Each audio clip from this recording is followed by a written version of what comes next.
see each of you this morning. Let's turn our Bibles to Matthew chapter number 5. Matthew chapter number 5. God is a good friend, is He not? He is gracious, He's kind, He's loving to us. Our church theme for this year is Let Your Light So Shine. Shine your light. And that comes from the verses that we were just looking at in our memory verse, verse number 13 of Matthew 5, where it says, Ye are the salt of the earth.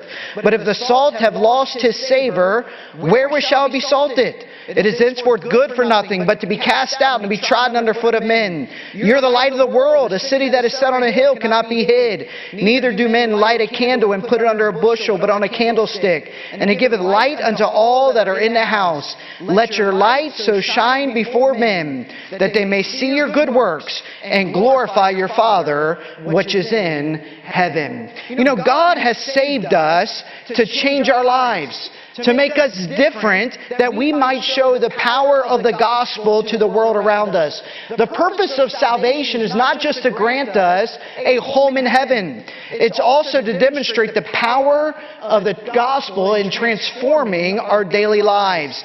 We can be different while still living on this earth. Through the latter part of Matthew chapter 5, we've seen that Jesus' expectation for His followers is that they would be more righteous than even the Pharisees. He said in verse number 20, For I say unto you that except your righteousness shall exceed the righteousness of the scribes and Pharisees, ye shall in no case enter into the kingdom of heaven. The Pharisees were a group of very religious people. They were very meticulous in obeying the law of Moses, at least outwardly. And Jesus has shown us over and over and over again that God doesn't just look at outward actions. God looks at the heart and the inward motives behind the actions of the person. And the Jews, like most people in our day and age, had a standard that thou shalt not murder. I think everyone pretty much in the world agrees with that standard. But Jesus said that His followers should be different. They should go even further. They shouldn't even hate another person. The Jews, like most people in our day and age, stated that we shouldn't commit adultery. But Jesus went beyond that. And He said we should not even look at another person with lust. Today we're going to consider how God expects us to treat other people, especially those who don't treat us well.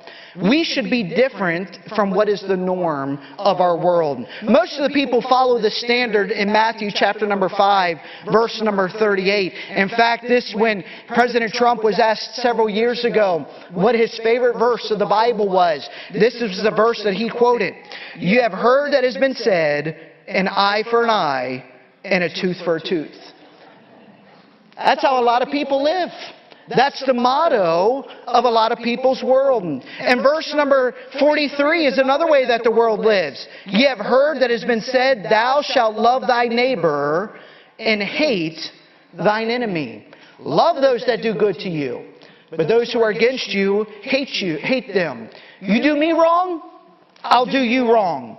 You're kind to me, I'll love you. But if you're against me, I will hate you.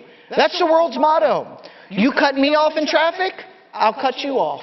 You yell at me, I'll yell at you. You treat me like trash, I'll treat you like trash. You report my house to the HOA, I'll report your house to the HOA. If you vote the way that I do, I like you. If not, I hate you. You like the Redskins? I'm with you. You like the Cowboys? You've got problems. Serious problems. If you think the way that I do on social issues, we can be friends.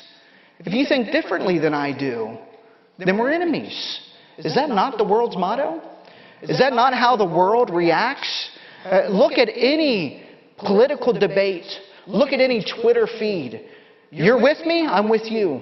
You go against me and I hate you. That's how our world thinks. We're so divided. We're so hateful.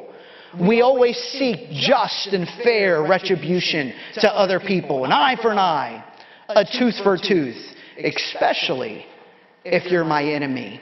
But Jesus says that we, His followers, should be different. we shouldn't act the same way that our world does. In this passage, Jesus deals with 4 areas that we are to be different in and how we respond to people. And so let's read through this whole passage this morning. We're going to start in verse number 38, Matthew 5, verse 38. The Bible says, "You have heard that it has been said, an eye for an eye, and a tooth for a tooth. But I say unto you, that ye resist not evil. But whosoever shall smite thee on thy right cheek, turn to him the other also. And if any man will sue thee at the law, and take away thy coat, let him have thy cloak also. And whosoever shall compel thee to go a mile, go with him twain. Give to him that asketh of you. And from him that would borrow of you, turn not away. You have heard that it has been said, you shall love your neighbor, and hate your enemy. But I say unto you, love your enemies. Bless them that curse you. Do good to them that hate you. And pray for them which despitefully use you and persecute you. That you may be the children of your Father which is in heaven. For He makes His sun to rise on the evil and on the good, and sends rain on the just and on the unjust. For if ye love them which love you, what reward have you? Do not even the publicans the same? And if you salute your brethren only, what do you do more than others? Do not even the publicans so? But you, ye, therefore, be perfect, even as your Father, which is in heaven, is perfect. That's God's expectation. Let's look at these 4 different areas how we are to be different. The first area is that we respond differently to others is when others insult us. In verse number 39, verse 38, it said, an eye for an eye, a tooth for a tooth. But I say unto you, that ye resist not evil, but whosoever shall smite you on the right cheek, turn to him the other also. A slap on the cheek was one of the most demeaning things that you could do to someone else in this culture. It doesn't seem that Jesus is necessarily referring to the physical act of someone harming you, that if they punch you in the face, you just stand there and take it and go, that was nothing. Here's the other side too. That doesn't seem the idea of what Jesus Christ is getting across here. It's more an attack on someone's integrity, on someone's honor. If they slap you across the face, you should endure it. And we're to turn to them the other cheek as well. When someone attacks our character, when someone attacks our honor, when someone attacks our integrity, the natural reaction that we have is to attack back. An eye for an eye, a tooth for a tooth. You say that I'm ugly, you're uglier. You say that I'm dumb, you're dumber. You say that I'm bad, you're worse. I mean, we have a natural reaction in our hearts to attack back. And that's how the world responds. They respond in equal fashion to when others insult them, to when others attack them. But Jesus Christ says that we as Christians should be different. We're to act like Jesus Christ. The Bible tells us in 1 Peter chapter number 2, speaking of Jesus, who when He was reviled not again. When He suffered, He threatened not, but committed Himself to Him that judges righteously. If anyone had a right to defend himself, had a right to stand up for their character, it was Jesus Christ. He never sinned. He never did anything wrong. He didn't deserve to have His character attacked. Yet when others reviled or insulted Him, He didn't say an eye for an eye, a tooth for a tooth, and insult them back. No, He was like a lamb to the slaughter. He didn't respond the way that other people responded. How was He able to do that? Well, it tells us in 1 Peter chapter number 2, in this same verse, it says, but He committed Himself to Him that judges righteously. You know what He did? He put it in God's hands. He knew that He didn't have to defend Himself. God would defend Him. He knew that He didn't have to impress or please anyone else. All He had to do was to please His Father. He lived for an audience of one, His Father. So when people called Him a liar, or they called Him a devil, as we've seen in John chapter number 6 in the passages, He didn't need to defend His character. He didn't say, no, you're a devil. No, you're a liar. He just stuck to the truth. He didn't retaliate. He left the judgment up to God. You know, when people insult us, Jesus expects us to act differently than the world around us. He doesn't expect us to act differently. He expects us to act differently than a bunch of boys on the playground. When people demean us or attack our honor, we simply turn the other cheek. They insult us by smacking us in front of other people. We turn the other cheek. You know, I've noticed with my boys through the years that the louder and more ardent they are in defending themselves, the more guilty that they usually are. It's usually a greater evidence of their guilt. If I or someone else accuse them of doing something, the more vehement they defend themselves. As a result, I become more suspicious of them when they're doing that. It's not good for me to be a pastor and a parent at the same time. I give away all my secrets in the pulpit, and it makes it harder to parent them. You know, it's often the case that when we're afraid that others are going to see us for who we truly are and find out what we've really done, that we become more defensive and we become more aggressive when others attack us and they say things against us. But when other people say things against us and they insult us and it's nowhere close to correct, they try to impugn our integrity and our character, but we live in such a way, in such a life that no one's going to believe that. No one's going to believe that's the case. It's a lot easier for us to stand our ground and just simply turn the other cheek. I'm not saying it's always the case that if you're defending yourself against other people that you're guilty of the thing they're accusing you of. It's just an observation. When we are innocent, the conscience allows us to just take it. It allows us to say, you know, I know it's not true. But when we're guilty and we're trying to hide who we really are and people accuse us of things, and we become a lot more defensive oftentimes. And we want to stand up for our rights. If we are to shine our lights to the world around us, we must act differently than the world around us. We must respond differently when others insult us. When your coworkers, when your neighbors, when they say things against you and they attack you and accuse you of things that aren't true, we're to turn the other cheek. We're not to attack back. We're not to necessarily defend ourselves and insult and throw the insults back at the person. When you're at school, young people, and you're around the lunch table and people start picking at you and making fun of you, you don't have to fight back. You turn the other cheek because you can put your hands to the one who will defend you.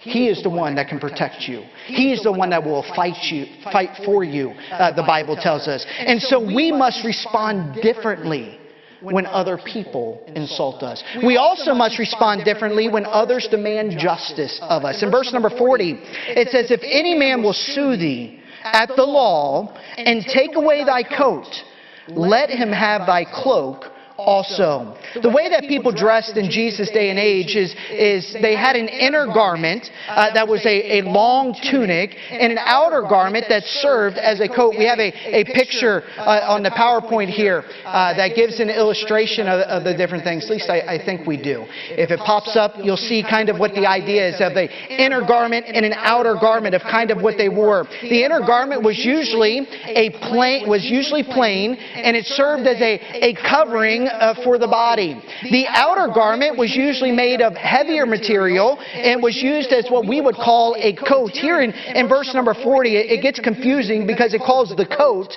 That's referring to the tunic, the inner garment, and what we would refer to as a coat is an outer garment, and they call it here a cloak. But this outer garment would provide warmth. It was a heavier material and also allow the ladies and the richer guys to provide a little style to their wardrobe so they didn't look the same as everyone else. And most people of Jesus' day, they usually only owned one inner garment, maybe two, and one outer garment. And so if somebody were to sue them and to take something away from them, that was a big deal. It's not like our day and age, where if someone were to take a shirt from us, Okay, I just go to my closet and I grab another shirt. It's not a huge deal. We have extras of those things. In this day, it was a big deal to lose your inner garment or your outer garment. It was difficult for them to give up these things. And most people, when they read these verses, they have in their minds of someone stealing something from them, and we should just be willing to give that up. But that's not what the Bible's talking about here.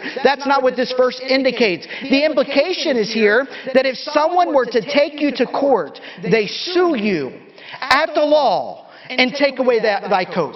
So they sue you for something, and as a result, you lose the judgment, and the judge says you have to pay them. You are guilty, you have to pay the fine and give it to them. And they had to give up their inner garment. And the idea here seems to me of a wealthy person that has everything. He doesn't need another inner tunic. He doesn't need an outer coat. He doesn't need any of this stuff.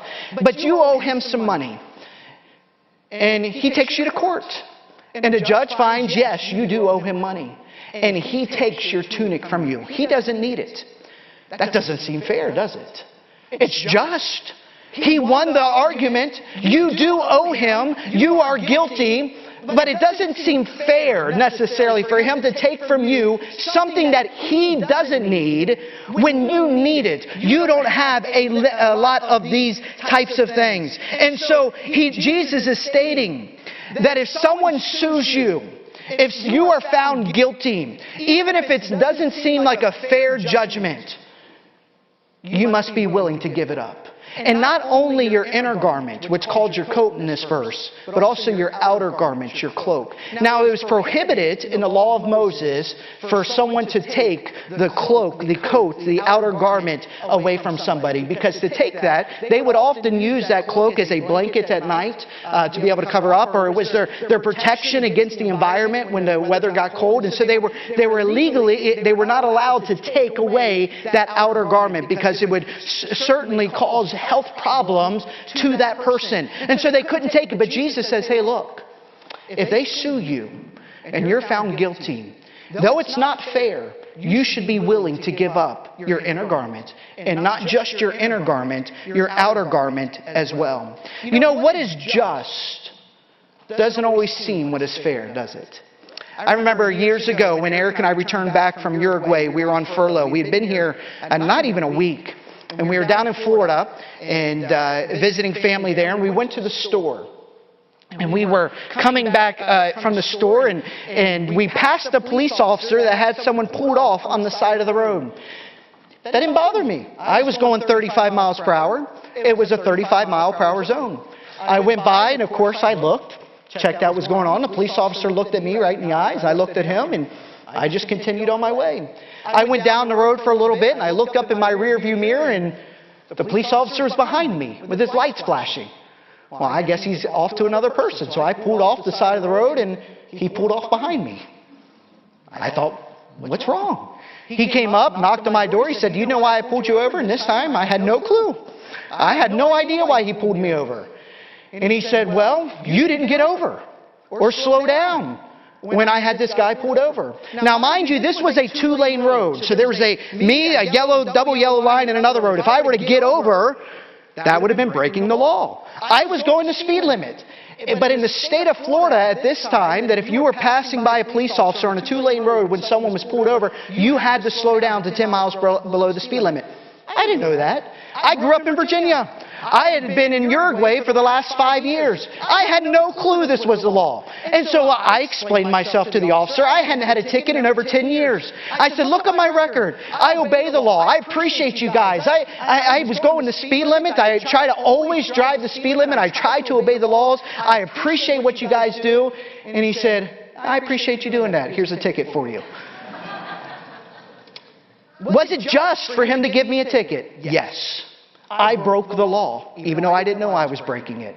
Was it fair? I didn't feel so. I wrote the sheriff a long email of complaining about what this deputy had done for me, and his response was, sorry it didn't work out for you. I'm not voting for you next time, okay? But no. Life is not always fair. That's life. I tell my boys that all the time. Life isn't always fair. Things don't always work out the way we want them to. Even when it's just, it doesn't always seem what is fair. And Jesus Christ says when other people pull justice on you, even when it doesn't seem fair, you're to do better for them than what they even deserve. Yes, it is just for them to take your inner garment. You take it a step further, and you give them your outer garment as well. Life is not fair, but we can shine our lights when we respond differently than the world does around us. When our boss treats us differently than our coworkers around us. Can they do that? Sure they can. If it's not in our contract, they can treat us different. Is it fair? Not necessarily. But how are we going to respond? We must respond differently than the world around us. When the world demands justice from us, we're willing to give it, even if it's not fair. So we respond differently when others insult us. We respond differently when others demand justice from us. We respond differently when others take advantage of us. In verse number 41, it says, "And whosoever shall compel thee to go a mile, go with him twain or 2 miles. Give to him that ask of you. And from him that would borrow of you, turn not thou away." Under Roman law, it was required for civilians, if a soldier asked for the civilian to carry their pack, they could legally require them to do so. And so if a soldier had his army gear that he was carrying around with him, and he was getting tired, he could look at a civilian and say, "I need your help." And for at least a mile, they would be required, the civilian, to throw that pack on their back and carry it for that soldier. Mind you, if they were going in that direction or not, they would have to be going out of their way in a different direction, and they could still be required to carry that pack. It was similar to what the British used to do in the 1800s with the conscription. They had their navies, and they could go to any seaport, they could go to any merchant vessel, and they could conscript people into their navy and require them to do the grunt work. And they were legally allowed by the English government to do so. That's what the War of 1812 was all about, when the United States entered war again, once again, with the British. This was a naval battle because they didn't like the fact that the British were conscripting people into the navy of the British. And so they fought against that. And that's what the Romans were doing. They were requiring civilians to carry the weapons, the backpacks of the very people that they hated, the very people the weapons that they were using to hold them in oppression and captivity. And they were required to carry these weapons with them. And people were getting upset with that, obviously. How would you like that? How would you feel if an invading army came into our country and then they made you work for them? I mean, that doesn't feel good. We don't want to do that. But Jesus Christ is telling us we should do that. If they require us to go a mile with them, not only should we be willing to go a mile, we should be willing to go 2 miles. Now, do the math. That could be up to 4 miles round trip. They take you to a city that you had no interest in going to, 2 miles out of the way. Now you've got to walk the 2 miles back to where you are. That's a full day. Not quite, but it's a long time away. That's a big distance. And Jesus Christ says we must be willing to do that. We should be willing to do something for people that we hate, that people we don't like. We should be willing to allow others to take advantage of us. That sounds so different than what our world teaches, doesn't it? The world tells us that we should never allow other people to take advantage of us. You'll hear that over and over and over again. But we should be different. And this willingness should even extend to our possessions. In verse 42, he said, "Give to him that ask you, and from him that would borrow of thee, turn not thou away." If someone asks to borrow something from us, we should be willing to give it to them. If someone asks for us to give something to them, we should be willing to give it to them. You know, our world holds and they grasp so tightly on the material possessions. We work hard to purchase the things we own. We work hard to earn the money that we have. The last thing that we want to do is to give it to somebody else. And we also know that there's very little difference between giving something to somebody and loaning something to someone, right? Usually if you loan it, you're giving it to them. You usually don't get that thing back. If you're going to loan something to someone, be willing to not say hello to it again. Be willing to say goodbye to this thing. When I was in Uruguay, I told this story to our community group. I had a wheelbarrow at my house, and a neighbor stopped by and said, "Hey, can I borrow it?" He said, "Sure, not a problem." And I let him take it off, and about a year or two went by, and I didn't see that thing anymore. It was gone. But the time came where I needed a wheelbarrow again. And I had some dirt delivered that was dropped off in my front yard, and I needed to be able to transport it to my backyard. I needed a wheelbarrow, so I knew who had one. I went to my neighbor, and I said, "Hey, can I borrow your wheelbarrow?" He gave it to me. I used it for about a week, and I gave it back to him. I guess it was his now. I thought he'd say something, but nope, it was his wheelbarrow now. It was gone. We hold so tightly onto things. It's ours. It's our possession. How dare you take that from me? And Jesus Christ says that we need to be different. People are going to take advantage of us. They're going to ask things from us. They're going to ask us to do things for them. And the world often requires something back in return. Yeah, I'll do this for you if you do this for me. But as Christians, we need to be different. We need to respond differently when other people take advantage of us. When people borrow something from us and they don't give it back, don't let that ruin a relationship. Don't let that ruin a friendship. Be willing to give that up. Respond differently. Give to other people. When people ask things of you to help them to move, and they don't buy you pizza or anything of that nature, okay? That's okay. Allow people to take advantage of you. Be willing to give of yourself to others. Christians respond differently than the world around us. It's not eye for an eye. It's not tooth for a tooth.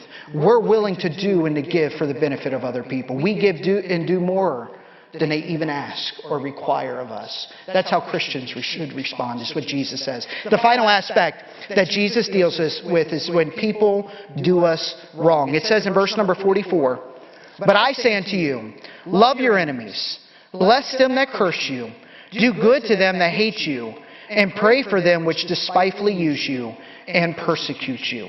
When people do us wrong, we do right by them. When they're our enemies, when they don't like us, we're their friends. When they hate us, we love them. When they say bad things against us and do bad things to us, we pray for them. We don't do wrong to other people who do wrong to us. We don't do an eye for an eye or a tooth for a tooth. We give blessing for cursing. We give love for hate. We give good for evil. We love our neighbors and our enemies. When they do us wrong, we don't reciprocate. We give them better than what they deserve. And that's radical. But that's how you shine your light. That's how the world knows there's something different about you. You act different than everybody else. You act like Jesus Christ. You're not acting like the world. You're acting like your God, your Father which is in heaven. That's what Jesus says in verse 45. That's so that you may be the children of your Father which is in heaven. So that you'll act like His kids. Have you ever said that about someone? You act just like your dad. I mean, people say that about my kids, and it's usually when they do something dumb.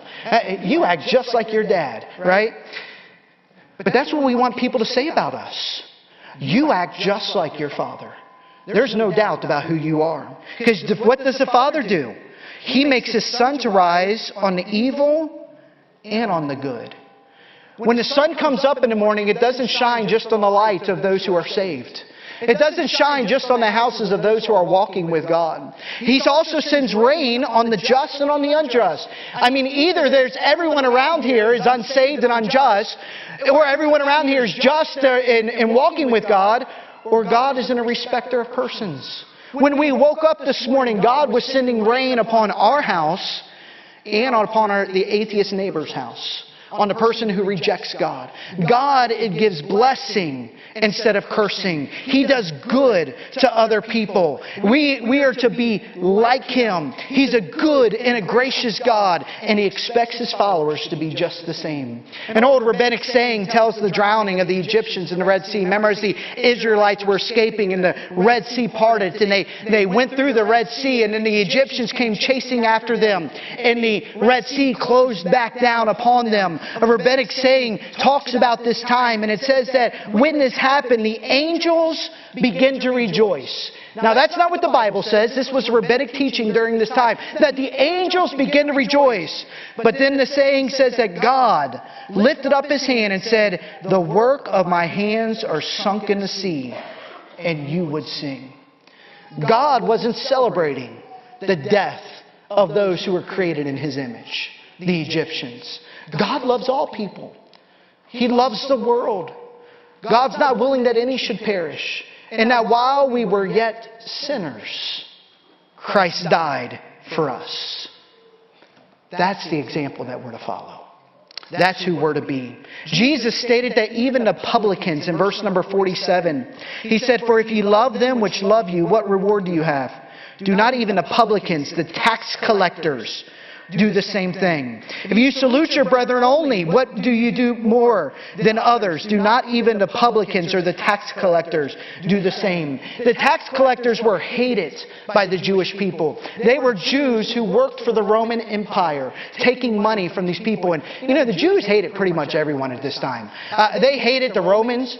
They hated the Samaritans. They hated the tax collectors. They even hated Jesus Christ. Anybody who was not like them, anyone who did not do things the way they did it, they did not like them. If you weren't like them, you were not liked by them. That is who they were. They treated people that way. But Jesus Christ says we are to be different. It's easy to love those who love you. It's easy for me to love my wife. She loves me. She shows it by making me tea and make sure I have cold, sweet tea every day. That's all I need. That's my love language, sweet tea. She shows it to me. It's easy for me to reciprocate that because she loves me. But when people hate you, when people are unkind to you, for no reason, you can't think of what you did. You know, people are treating you wrong. They're saying things about you, and you think, what did I do? And you have no clue. Seems like no reason they're treating you wrong. It's a lot harder to love that type of person. It's a lot harder to love those who hate you. It's easy to do good for our friends.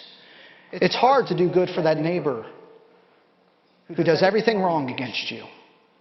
It's hard to be kind when other people are unkind to you. We're to love our enemies. We're to be kind to those who hate us. That's different. That's how we shine our light. That's acting like God. See, the Pharisees, they were a religious people. They were a good people, at least on the outside. But Jesus Christ said He expects more from us as His followers. What's His expectation in verse 48? He said, "Be ye therefore perfect, even as your Father which is in heaven is perfect." You know who you're to be like? God. That's who we're to respond like. Instead of vengeance, we give grace. Instead of hate, we give love. Instead of retribution, we turn the cheek. We give away our cloak. We carry the bag an extra mile. We give to others. We love our enemies. Are you more like the Pharisees, who come into church every Sunday and you look good, but at home, you're just as mean to your neighbor as they are to you? Driving down the road, you're just as rude to the person driving by you as they are to you? Are you different? The Pharisees out in front of people were able to look good, but on the inside they were not. It's easy to look good in front of others, but who are you really on the inside? Are you more like the Pharisees, or are you more like your Father which is in heaven? Do you shine your light through love of other people? Or do you shine your light through retribution, through justice, even if it's fair justice or not fair justice? Do you shine your light by just giving to others what they give to you? Be different. You want to be different in this world? Live like this. Read these verses. Study these verses. Live out these verses. And the world around you will go, wow, you're different. Your neighbor will come up to you and start complaining about that neighbor beside you. And you'll say, well, let's get together and mow their lawn together. What? You want to be good to them? You want to be kind to them? You know how they park in front of my spot? We should park in front of their house. No, we don't do that. Because we're different. We shine our light to the people. We do better to them than what they deserve. We go further than what they ask. We're like our Father, which is in heaven. May God help us to examine our hearts this morning and to see if we're more like the Pharisees in the world around us. Eye for an eye or tooth for a tooth are more like our Father, which is in heaven. Let us pray. Father, thank you for your word. Thank you for joining us for part of a Sunday service at Community Baptist Church. I hope to meet you soon.